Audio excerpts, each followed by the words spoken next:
Haunted hiking trails, creepy old graveyards, abandoned ghost towns, and old buildings where spirits lurk.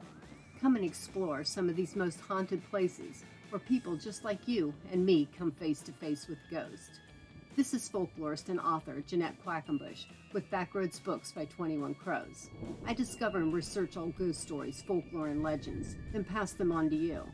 I have found a whole bunch of these haunted locations of legends and folklore. Now let me help you find your scary place, where our natural world and their supernatural world collide.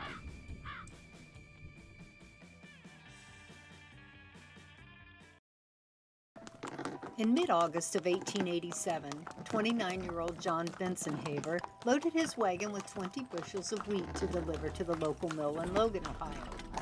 He brought along his new wife, 19-year-old Clara. The newlyweds had been married just a little shy of 6 months.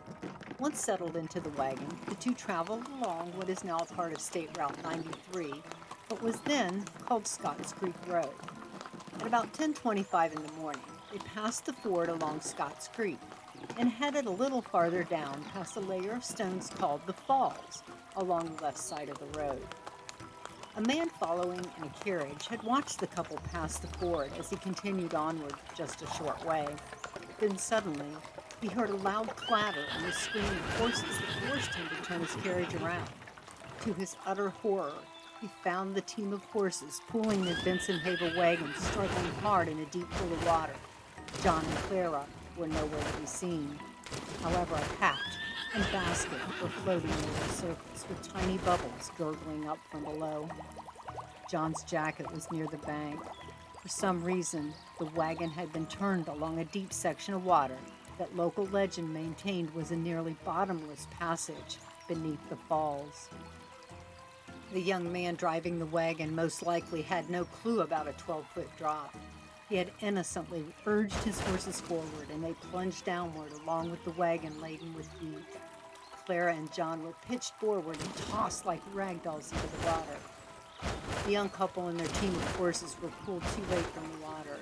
The corpses of Clara and John were laid on the bank awaiting the coroner.